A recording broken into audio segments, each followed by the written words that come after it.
Have you ever heard of,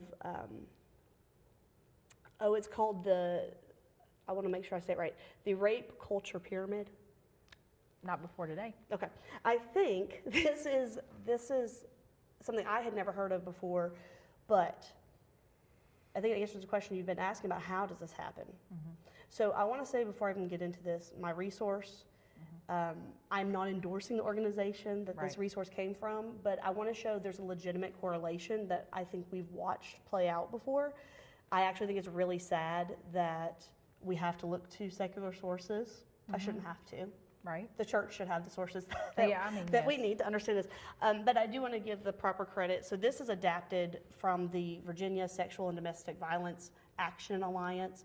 You'll see different versions of this pyramid, or it could look like a triangle. You'll see different versions of it with different words in it, but I picked out some that I know I've observed before. So basically what we have is a pyramid or a triangle. And as you move up, you're going to see progressively worse terms, progressively worse actions. At the bottom is the level of normalization. So at the bottom are the things that if the culture you're in normalizes these behaviors. So where we started with purity culture is at the bottom. Right. This is why we have addressed it, because it is the pivotal point of when things start to progress and they never go good, they go worse. Okay. So we have to normalize these things first. So if your culture, and your culture could be your community, your school, your church, whatever, your family, this is normal behavior to us. Then the next building block becomes degradation. Because if we make the things at the bottom normal, then we can begin to degrade people. We can make them as less than people. We can objectify them. And then it takes us all the way up the pyramid to assault. So I'm going to read some of these for you, and I'm starting at the bottom. This is the very base level. Again, some pyramids will use a different word, or they may put some of these in a different order, but on the bottom we have things like sexism, misogyny, enforced modesty, and I want to say again, we believe in modesty. We never said that we didn't, but there's something different about the type of modesty we see in purity culture, especially in that it seemed to always be geared to one gender and not the other. That's where I see that playing out. Victim blaming. That's a big one. Someone comes and tells you, they were assaulted. What were you wearing? Where were you? Why were you out at night? Why were you with that person? Why were you alone with them? Yeah. Locker room banter. Dress codes, which is also in that enforced modesty. Right. The boys will be boys mentality. Sure. We've heard that, haven't we? Objectification. Rigid gender roles. Now we're in the gradient we're going up this into degradation. Unsolicited nude pictures. Is that not the most prevalent thing in this generation? Yeah. I'm going to say, not many things shocked me, but when I saw statistically how many pictures portray nudity, and especially unasked for. This is not a consensual relationship. This is just, why? Well, because when the app started coming out that deleted things. Oh, Snapchat. Deleted. Yeah, deleted. They didn't delete them, kids. Nothing is deleted from the internet. It's Fun all fact. there. Fun fact, those businesses get bought by other businesses and they have it all because they never really deleted it. There's that false sense of security and they're desensitized. Well, also I think it's like the same draw of almost getting caught, could get caught. That. Well, it's also a seemingly safer way to do what is the next line, which includes voyeurism and exhibitionism. So these kids, I say kids, I mean grown-ups obviously do it too. I've been to this trafficking class. I go every year. They come to my county. I've been 3 times. And one thing they always emphasize, they'll ask, what's the difference between when they get these pictures and they're observing them?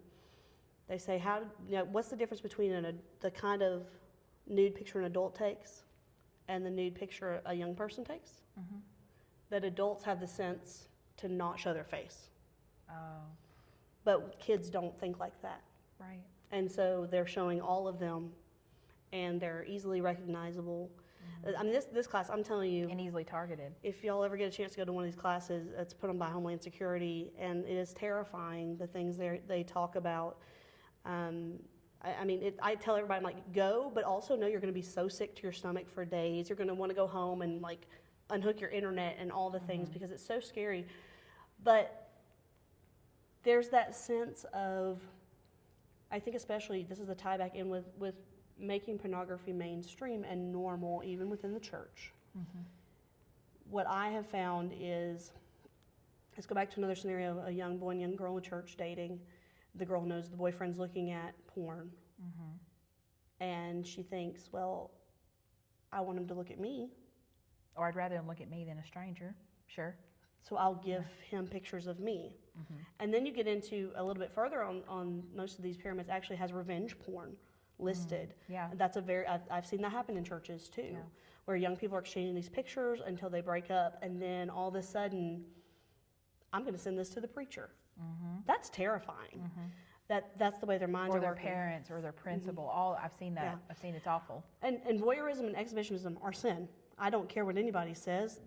Even the legal definitions, this is lewd and lascivious behavior. Yeah, you can be arrested for these things. So I Right. don't know why we're skimming over that these are any less offensible or morally any less gross. Right. They are, and they lead.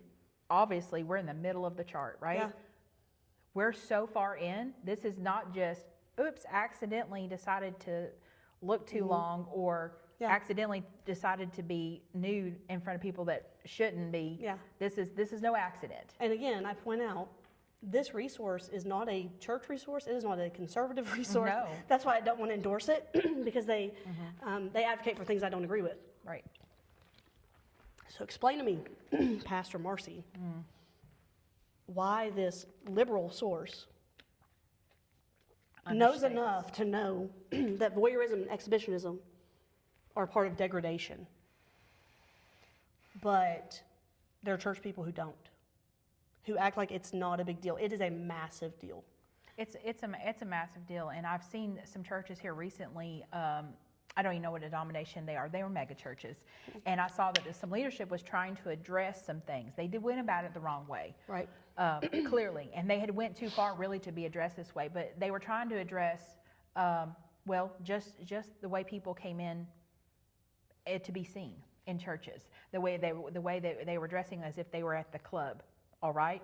And see, now it's gotten to the point you can't address it from the pulpit because it's already went through Sunday school, it's went through children's church, it's went through the youth groups, it's went through the young adult groups, it's in the dating singles groups of the church, and now we're in full-blown adult church with tens of thousands of people, and then the pastor has to find a way to try to deal with it. And he was talking about how the young men were spending too much time looking for the young women. The young women are spending too much time trying to show off to the young men.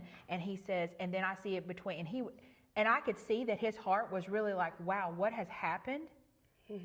And it was out of control. But at this point, then he starts to seem sexist, and he starts to seem, it started to sound like misogyny, like I'm trying to tell the women what to wear. But honestly, when you heard members who had the same heart as him, you could see this was a show. Right. This was a show. And then they were talking about the level of how many people in the church had found that they had like OnlyFans accounts.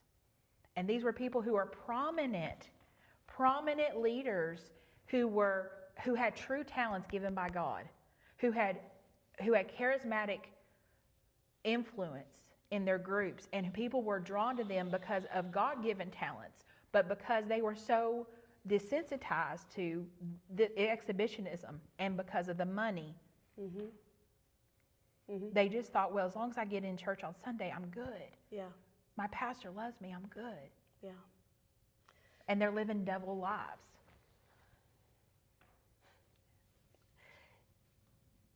I know it's enough to make you sick. Yeah. I just can't get over, I don't know how we've separated this stuff, that it's not a big deal. I'm also looking at this and realizing as you're talking that someone could take the last 5 minutes and say, well, this was hypocritical because you said enforced modesty is wrong. But now you're talking about this, giving their little show of everything. When you're talking about enforced modesty, it's talking about an external force telling you what you're going to do. Voyeurism, exhibitionism, they are sins within a person. That is a choice they are making. Yes. There are people who can act in a lascivious way. They could walk in here fully covered, but then act in a way that is lewd and lascivious. Right. Because it's internal and it's not about what's on the outside necessarily. And what's on the outside can change very quickly. Oh, yeah. Right? So I want there to be that clarity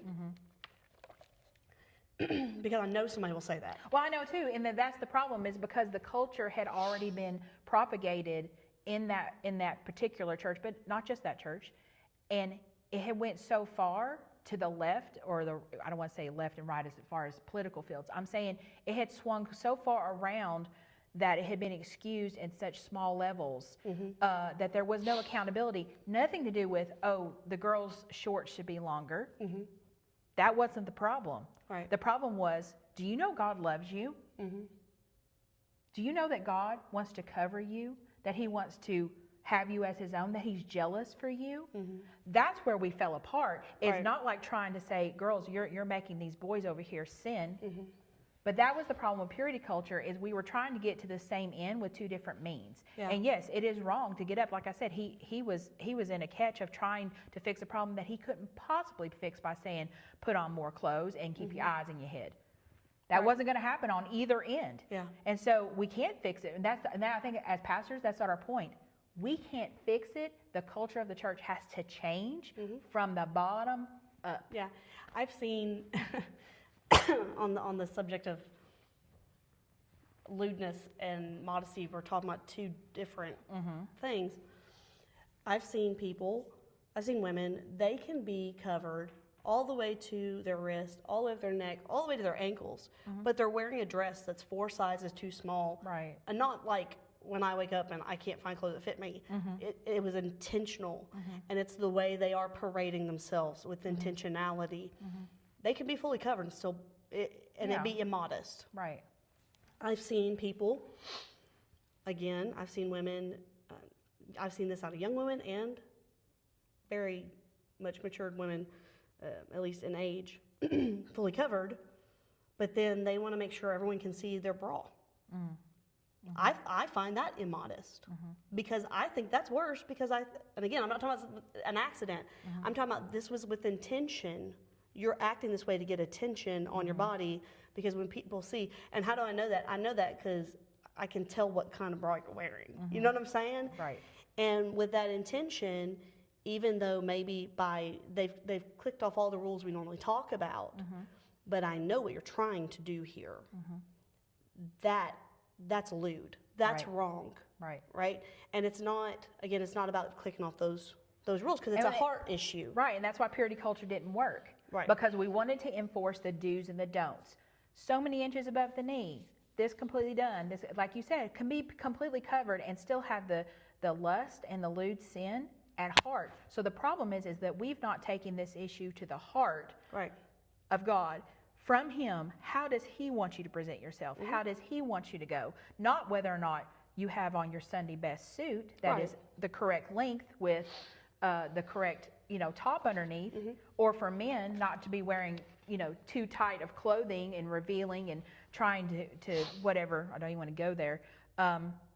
But whether or not have we taught the right heart towards people about modesty, and that's why purity culture failed completely. And it actually, like you said, has built this pyramid where we've gotten to the point where degradation is acceptable. Yeah.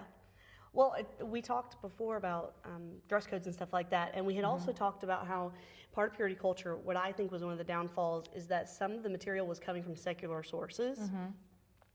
And I said in that video, I don't have a problem with telling kids, like, there are physical ramifications of these sins, and that's okay to tell them that, but that's not the reason to not have sex. The reason is because of what God says, not what the world says. They talked about, on some of these charts, you'll see things like dress code is on this one as well. Again, my issue is when there's not parity. My issue is when it's always policing girls and not talking about the boys. And oftentimes when we've worked in situations where there were dress codes. I have no problem with, as long as it's stated and it's fair, fine. But the issue comes back again to, you'll hear people say stuff like, well, at school, and like you said, but that doesn't explain to this child why. Why? Explain to them, if they're old enough to follow that rule, then they should be old enough to have a conversation with them about your body belongs to the Lord.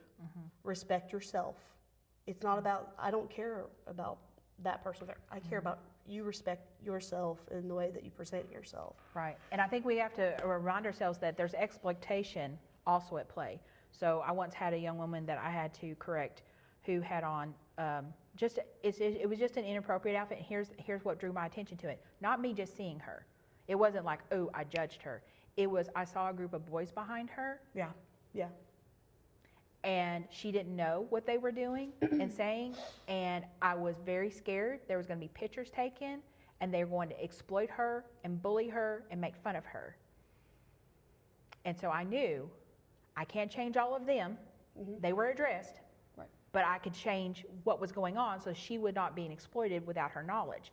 And so I let a leader who was a male deal with them. And I went to her, I said, it's really going to be important that you change, because I'm not the only one seeing it. It doesn't bother me. I'm a woman, but they're going to exploit you. They're going to bully you.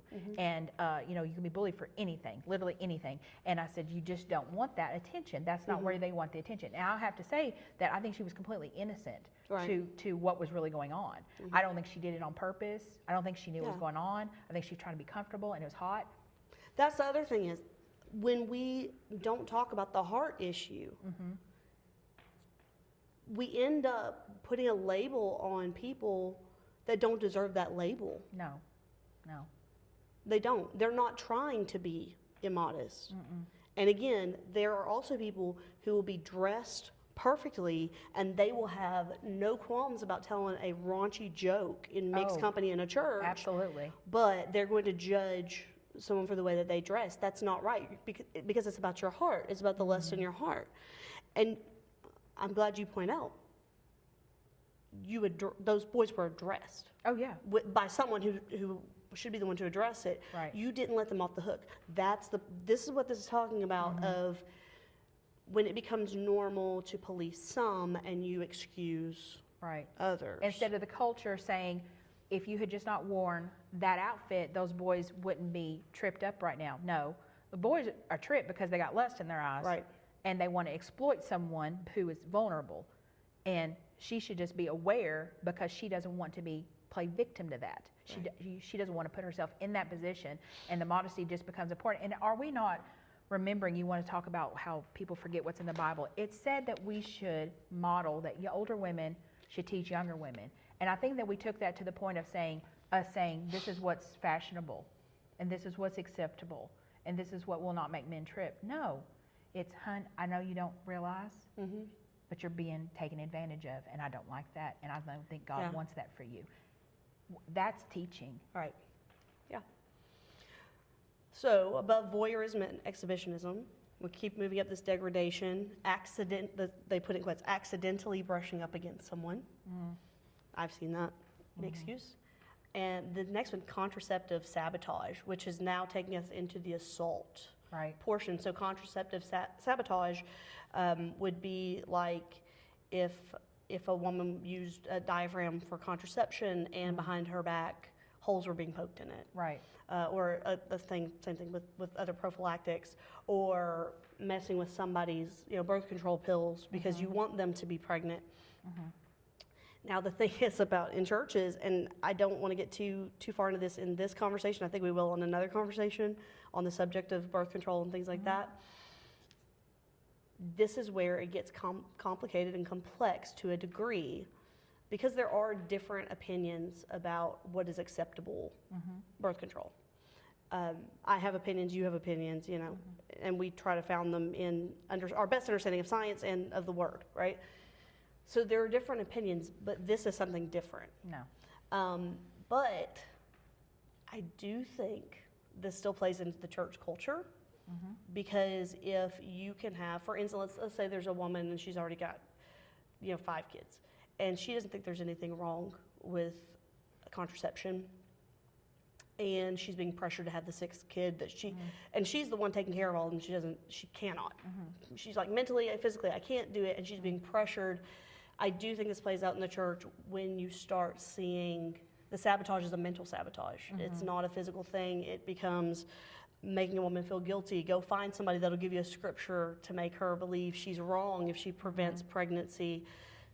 We've seen that in some. Sure. I've seen it. There was and boy, they really fell from grace. But them people with all them children on the TV, and then we found out all the stuff that's going on behind the scenes. Right. And so much of their brand was built on you're supposed to have as many children as God will allow you to have. And they really pressed that narrative. To me, it's almost worse than the physical acts of messing with someone's contraception, because you're manipulating the word to cause it to happen. Now, if that's really your belief, I think it's something that should probably be addressed in marriage, like premarital counseling. Counseling, yes. Talk about if you want to have kids, and also talk about, is it right to prevent it, and how will we prevent it, and to what lengths will we go? Those are things to talk about ahead of time. But that's also included. So now we're firmly in the assault portion at the top. It also includes rape, and then at the very top is death. Now, wow, it's hard to think about. That escalated quickly. Wow. But did it? No. That's the point. The point is, if we have normalized this stuff, you can see how it happens. Sure. It's a gradient. You can see how the things that just started off with sexism, just excusing pornography, there's a very clear link. I told you the percentage that's violent.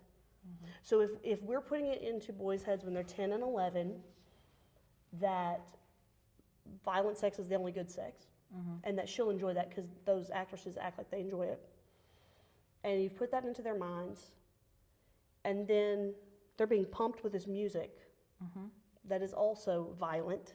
Oh, yes. And aggressive towards women. Yeah. I know everybody, well, we can have whatever opinions we want to have about Kanye West at this point, but he was right about one thing.